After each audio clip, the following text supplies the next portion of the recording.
Hello everyone and welcome to my channel Body Mind Healing. My name is Maria Sanchez. I am the author of the book Through the Storm, and my background is in holistic health, family practice, psychiatric mental health, and a doctor of nursing practice. The case for today is When Healing Hurts, difference between awakening and energy overload. I believe in the spiritual world. I always have. I was born into a family that understood and practiced the invisible realities long before social media made channeling, awakening, and energy work popular. Unfortunately, for many years, this knowledge had to be hidden. It was called strange, it was dismissed as witchcraft, it was placed outside the accepted language of medicine, science, and everyday life. But I also became a healthcare provider. I became a registered nurse, family nurse practitioner, physician assistant, psychiatric mental health nurse practitioner, doctor of nursing practice, and holistic health practitioner. I learned the language of the body, the brain, symptoms, trauma, physiology, and diagnosis. Because of that, and because of my personal experience, I believe we need to talk about the difference between awakening and energy overload. A spiritual crisis can absolutely be part of awakening. Sometimes the soul opens, sometimes old wounds rise, sometimes the person begins to see, feel, hear, sense, or understand reality more deeply.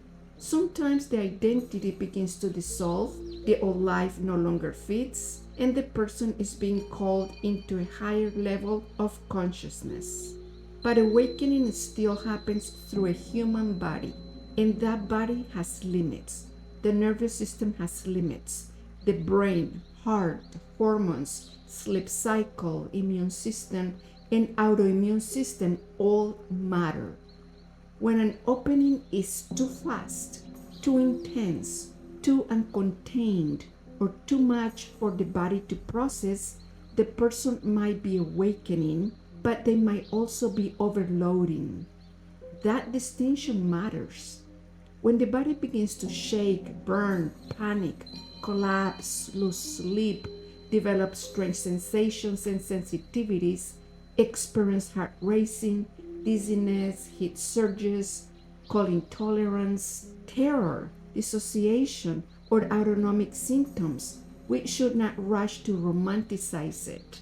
We should not automatically say, "You're just ascending, your vibration is rising, this is only energy clearing, this is all part of the process."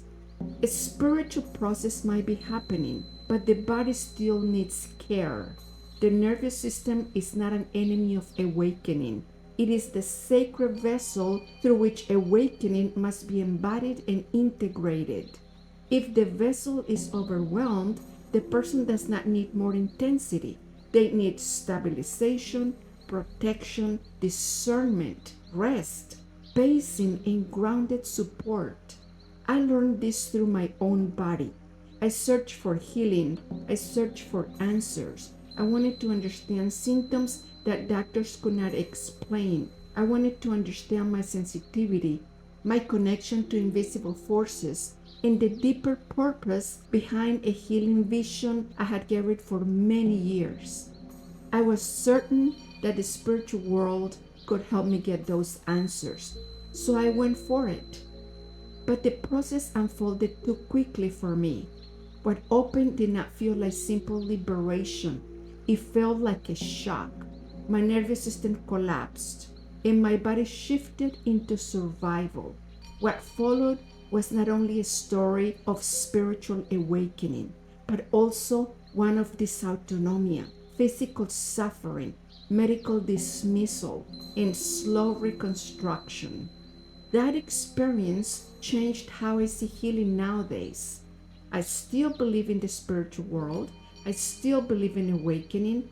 I still believe we are more than this physical body. I still believe we are spiritual beings having a human experience. But I also believe this. No spiritual path should ignore the body. No healer should dismiss physiology. No teacher should tell the person who's suffering due to energy overload that those symptoms are just energy. No awakening should leave a person without containment, feeling frightened and overwhelmed, as if their body can no longer hold the experience.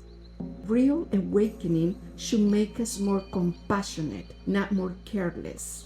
It should help us honor the body, not bypass it. It should teach us discernment, not blind surrender. It should bring us closer to love, not deeper into fear. This is why we need to understand the difference between awakening and energy overload. Sometimes awakening opens the door, but trauma can show up at that door. Fear, anxiety, panic can show up at that door. Nervous system dysregulation can show up at that door. Medical symptoms can show up at that door. Autonomic dysfunction can show up at that door. And sometimes all of that shows up at once.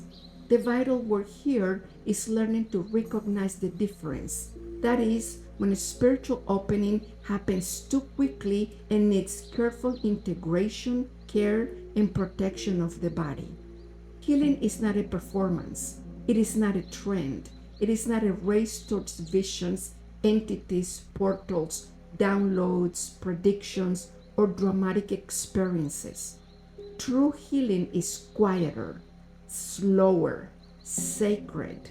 It asks us to return to the body with reverence.